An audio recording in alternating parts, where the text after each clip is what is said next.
નમસ્કાર. સાહિત્ય દર્શનની મારી ચેનલમાં આપ સૌનું સ્વાગત છે. આજની આપણી આ સાહિત્ય સફરમાં મધ્યકાલીન કૃતિઓમાં અબ્દુર રહેમાન કૃત સંદેશક રાસકને આજે આપણે માણીએ. મધ્યકાલીન ગુજરાતી સાહિત્યમાં બે મુસ્લિમ કવિઓ મળે છે. એક અબ્દુર રહેમાન અને બીજા રાજે. રાજે તેમના કૃષ્ણ વિષયક પદો દ્વારા જાણીતા છે, જ્યારે અબ્દુર રહેમાન રાજે જેટલા પ્રખ્યાત નથી.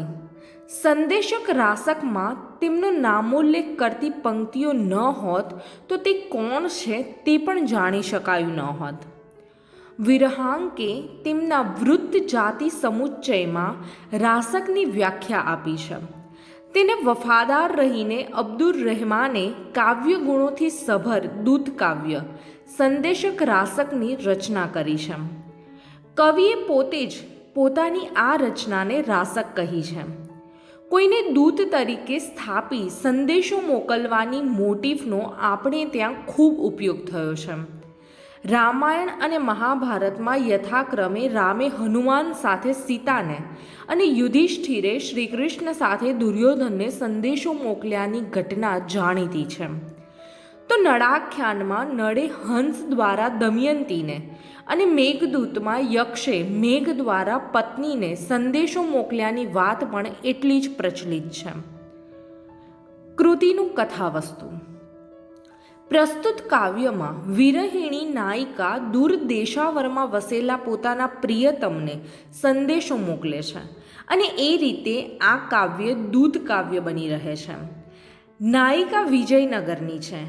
તેનો પતિ ધંધાર્થે ખંભાત ગયો છે. પતિના વિરહમાં ઝૂરતી નાયિકા સામોરનગરના એક પથિકને વિજયનગરમાંથી પસાર થતો જુએ છે. તે ખંભાત જાય છે એમ જાણી લાંબા કાળથી ખંભાતમાં રહેતા પોતાના પતિને ઉદ્દેશીને સંદેશો લઈ જવા વિનવે છે. ઉતાવળ કરતા એ પથિકને 6 ઋતુઓમાં પોતે પતિના વિરહમાં કેવી તડપી છે તેનું રસિક બાનીમાં નિવેદન કરે છે. નાયિકાની વિરહ વ્યથાથી દ્રવિત બનેલો પથિક તેનો સંદેશો લઈને રવાના થાય છે અને તે અદૃશ્ય થતાં જ સામેથી નાયિકાને તેનો પ્રિયતમ આવતો દેખાય છે. અહીં કાવ્ય પૂરું થાય છે. વિપ્રલંબ શૃંગારનું 223 કડીનું આ એક સરસ દૂત કાવ્ય છે.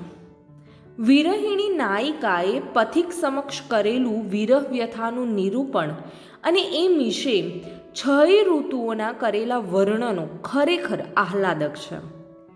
વિરહિણી નાયિકાનું પણ સુંદર વર્ણન કવિએ કર્યું છે, જે કંઈક આ પ્રમાણે છે.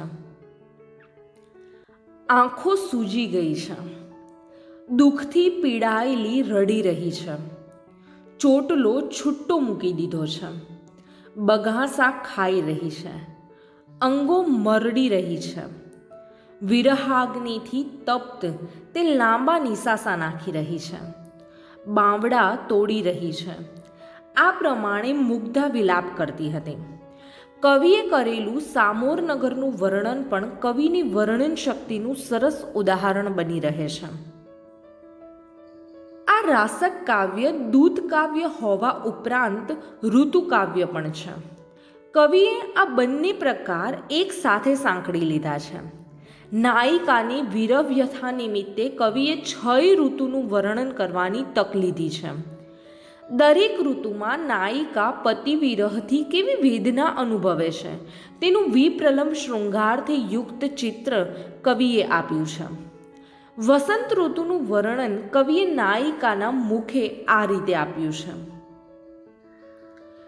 વનના ઘાસને બાળતો શિશિર કાલ ગયો. અહીં મનોહર મધુ એટલે કે ચૈત્ર માસ આવી પહોંચ્યો. મલય પર્વતનો પવન મંદ મંદ વાઈ રહ્યો છે.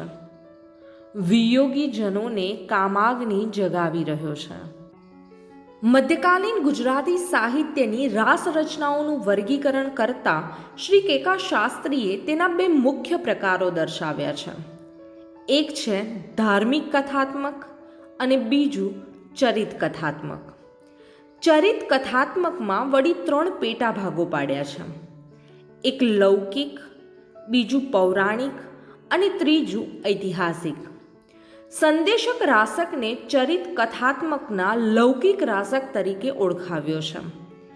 તેની ભાષા ભૂમિકા સાહિત્યિક અપભ્રંશની છે. જાણવું, રણરણવું, અણરઈ, વિસરઈ, વણિજ્જઈ, તોડઈ, મોડઈ, ફૂસઈ, સસઈ ઇત્યાદિ રૂપો કવિએ ભારોભાર ભર્યા છે. મુસલમાન કવિની રચના હોવા છતાં ક્યાંય અરબી શબ્દ પ્રયોજ્યો નથી. એ વાત પણ એક આડ વાત તરીકે નોંધવી જોઈએ. કૃતિનો કાવ્યબંધ માત્રામેળ અને અક્ષરમેળ છંદોમાં છે. અક્ષરમેળ છંદો મધ્યકાળમાં અલ્પ પ્રમાણમાં પ્રયોજાયા છે. કવિએ જે છંદો પ્રયોજ્યા છે તેના આરંભમાં લક્ષણ આપવાનો પ્રયાસ કર્યો છે. આ તદ્દન નવી રીતિ છે. પાછળથી આ રીતિનો વ્યાપક રીતે હિન્દી કવિઓએ ઉપયોગ કર્યો છે. અપભ્રંશ ભાષામાં ઋતુવર્ણનોની સુંદર કવિતા વિરલ પ્રાપ્ત થાય છે. આવા કાળમાં ઋતુવર્ણનની આવી સુંદર રચના એક મુસ્લિમ કવિને હાથે મળે છે તે ગૌરવ લેવા જેવી બાબત છે. આરંભમાં કવિએ 17 પ્રાકૃત આર્યાઓ યોજી છે. તેમાં મંગલ કામના કરતા સાગર, પૃથ્વી, પર્વતો, વૃક્ષો તેમજ આકાશના નક્ષત્રો જેણે સર્જ્યા છે તે કલ્યાણ કરો એવી નિરપેક્ષ ભાવના કવિ સેવે છે. આમ એ કોઈ વિશિષ્ટ દેવદેવી કે અવતારનું મંગલ કરતો નથી, તેમજ અંતે પણ એવું વિશિષ્ટ ઈષ્ટ રજૂ કરતો નથી. એક મુસ્લિમ કવિ તરીકેનું અબ્દુર રહેમાનનું વલણ અહીં પ્રગટ થાય છે.